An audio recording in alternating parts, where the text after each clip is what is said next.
Hello, ladies and gentlemen. This is Marc here. I'm a clinical laboratory technologist living in New York, and I've been doing those videos and to help you guys, clinical lab technologists, to be informed about what's going on right now. We are in October 2022, and there's a lot of good things that just happened.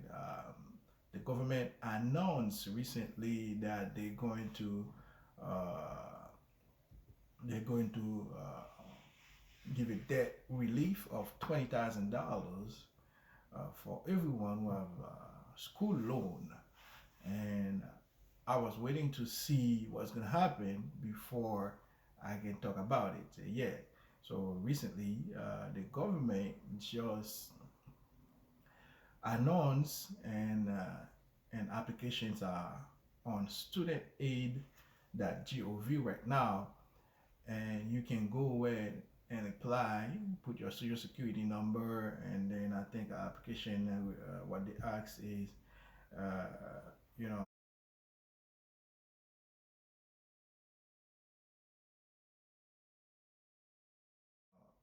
your first and last name, and social security number, and then date of birth, phone number, email, and that's it. Not even your address.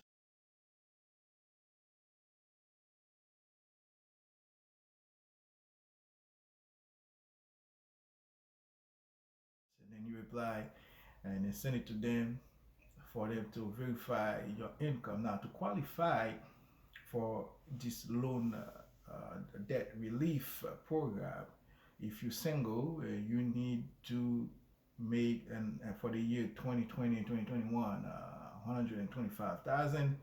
If you are married, filing joint, and you need to make 200 and $250,000. So if you make $250,000, if you're married, then you qualify. I mean, less than $250,000, or less if you're single, less than $125,000. This is the first part of the debt relief.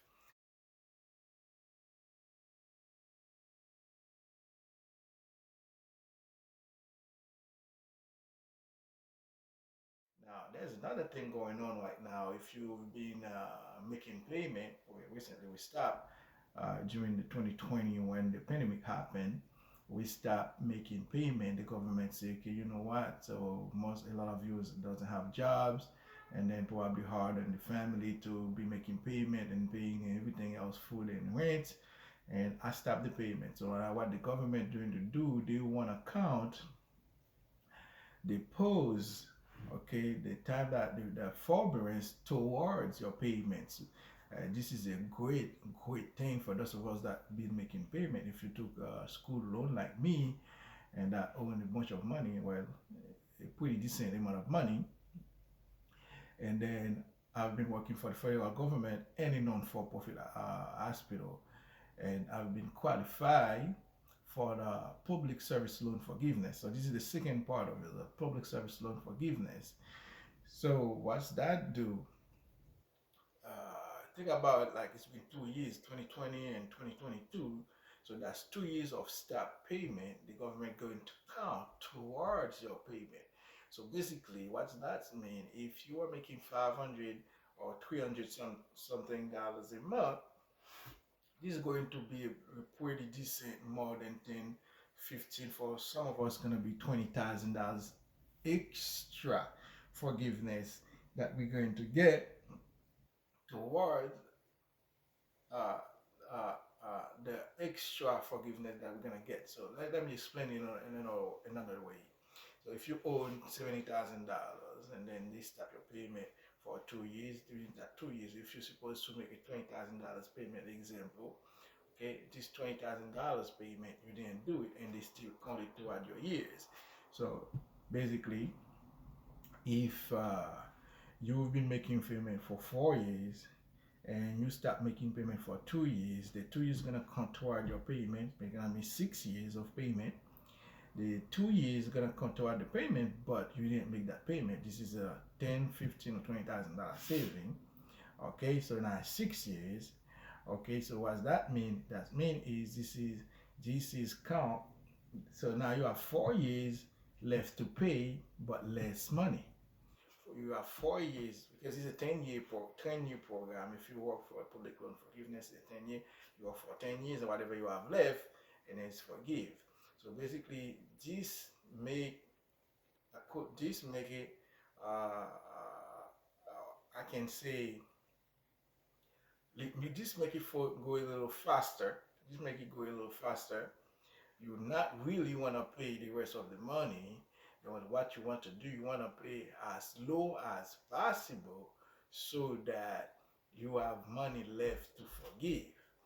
So what we've been doing, we've been making small payment instead of making large payment. We've been making small payment so that you can stretch that money toward the 10 years so that you have 15, 20, or $25,000 left during after that 10-year payment. And well, since we already have 2 years of forgiveness, I can say, so plus another $20,000 just forgive, and this is a pretty good uh, uh, uh, I can say program for us who own money.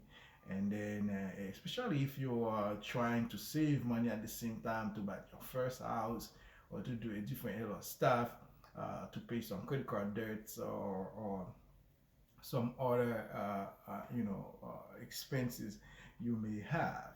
So think about it, right? So 2 years gonna count toward your payment if you've been working for a public service, if you've been working for the government or a non-for-profit, right? So the two is gonna count if you've been paying for 5 years. This is 7 years. You have 2 years left. The 3 years to what to do. The rest of the money, do a calculation. You pay less as possible, so that you have money left by the 10-year period.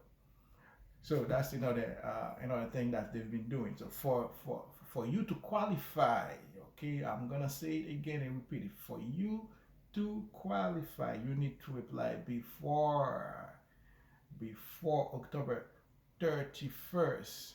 Okay, before October 31st, 2022. Go ahead and apply right now so that they can count your payment, your non-payment towards your payment. So you have October 31st, 2022. So if you new to PSLF and want some background about the program, please visit the PSLF information page. You go there and again go there and studentaid.gov and file your application for the $20,000, and also file your application for uh, for uh, public service loan forgiveness. Even though you're not working for a non-for-profit, file it. And what does do, you like it during that period of time, and then if later on you change jobs and then you uh, go and work for a public service program or work for a non-for-profit organization, what does do, this application that you file show that you filed it on time and before October 2022 and qualify you later on. So that's why I want you to file anyway, even though you're not working for a non-for-profit or a government hospital. Apply for the public service loan forgiveness and have them on file that you've applied. And there's a section says that hospital or the thing refuse to sign, you put it there. You're not working for if you're not working for non-for-profit organization, HR will not sign it. So send it to them. So have them have the application on file.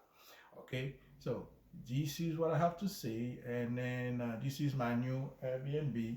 If you would like to know more about it, more information about financial freedom, things like that, and then saving money, I'm gonna have a new channel.